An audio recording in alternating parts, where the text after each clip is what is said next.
Welcome back to Good Day Northern Michigan. Health officials are encouraging everyone to march into better health this month.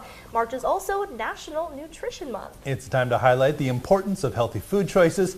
Here with us from the Health Department of Northwest Michigan, registered dietitian Judi Marlin is here. Hi Judi, thanks for being here. Thanks for inviting me. Well, tell us about the significance of this month. It's really all about encouraging everyone to find a balance in life, right? One thing we all do is eat. Yep. Food affects our health, Yeah. our growth as we're young and as we age. So it's one thing we all do.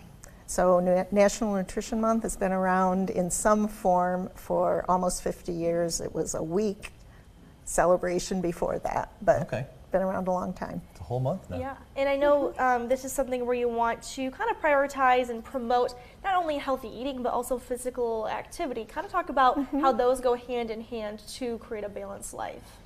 Okay. Healthy eating, the theme this month is Food Connects Us. So connecting us to our health. Part of health is movement, and that's how you use energy. You eat to get energy. So together they work to make your life healthy. Yeah, lots to keep in mind here as we're checking out some video of all the fresh produce at the grocery store. But talk to us about maybe some of the tips or the ideas or the ways people can kind of take an active part in this to be involved for themselves or even their whole family. I mean, what could you be doing at home? I would say the first thing is connect to your food. If you're not cooking at home much or ever, now's the time to learn a recipe. Maybe a friend makes something you like if you don't cook. Get started if not. If you do cook at home, start cooking at home more. We live in an outstanding location because we'll start getting into farmers market Very soon, season out of the winter here.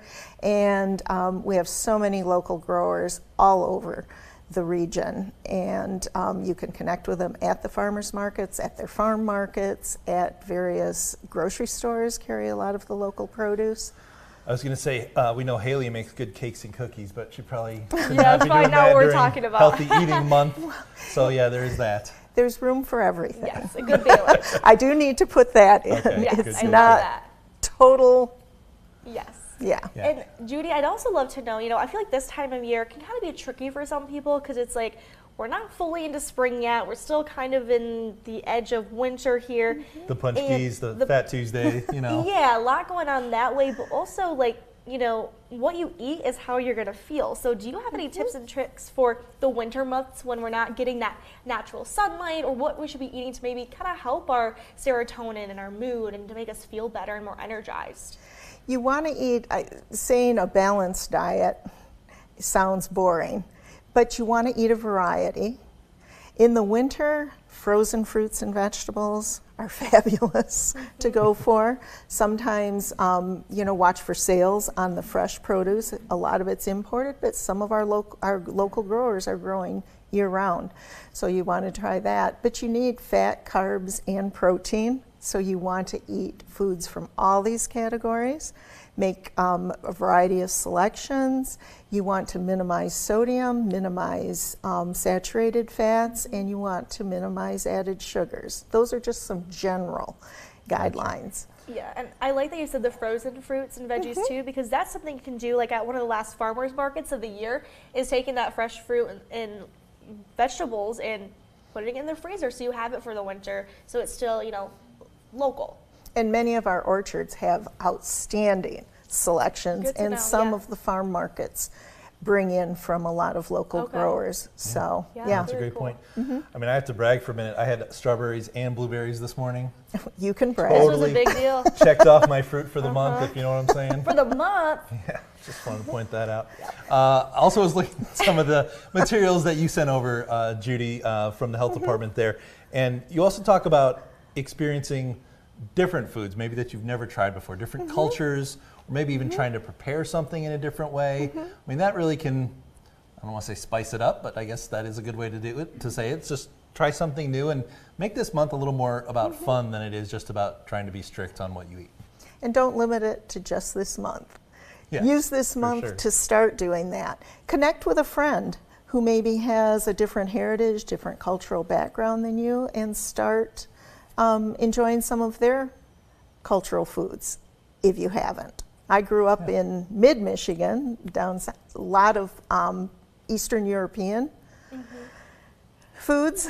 Yeah. So it's a great way to get exposed to other stuff. Now, I know at the health department there of Northwest Michigan, you've got a lot of different community resources available. You can connect with yourself, a nutrition expert. Talk to us about some of those resources that are available that maybe our viewers don't know about.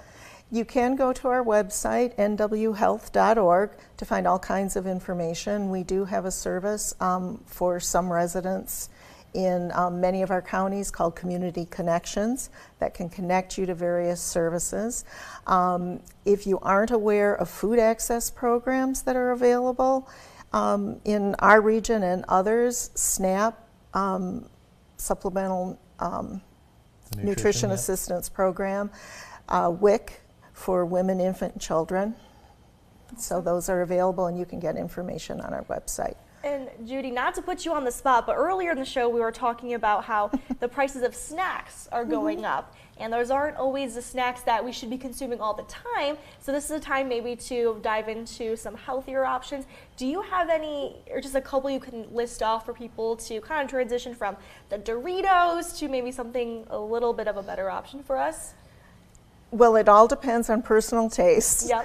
And you're right. I think snacks category has gone up at least 25% is what I've read. It might be more than that now, plus packaging's getting smaller. Yes. But it's the crunch, and usually kind of that salty or the various spices that you might not eat in something else. So you're doing it in a small amount. You can make, I'd say first thing would be take pita bread and make some pita chips in your oven. Look up online for an easy recipe.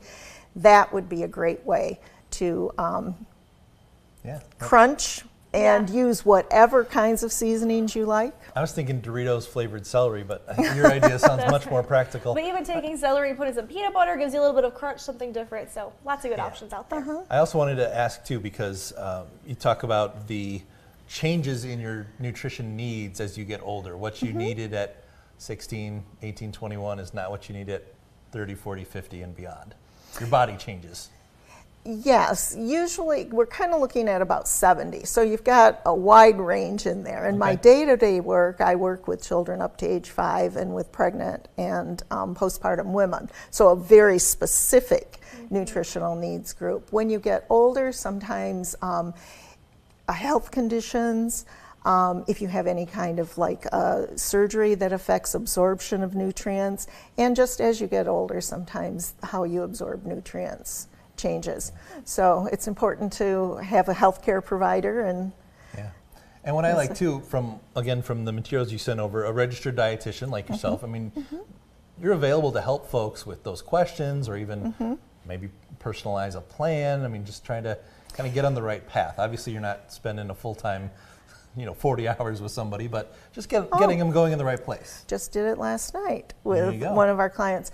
There are a lot of registered dietitian nutritionists in this area, and I would suggest if you're looking for somebody to do a personalized plan for you, start with your healthcare provider, see who they may work with. You can go to our professional organization, eatright.org, and they have a whole section on Find a Nutrition Professional, and they'll do it by location.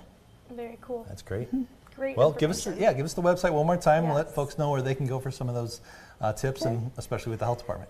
Okay, locally it's nwhealth.org, which is the health department of Northwest Michigan. Tons of information on our website.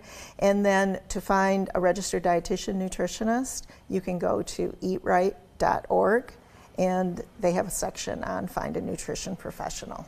Wonderful. Good stuff. Lots of good resources out there. That's right. Thanks for being with us, Judi Marlin. It was from the a Health pleasure. Department. Great to have you here. Yes. We'll share the interview and more details over on our website at 9and10news.com.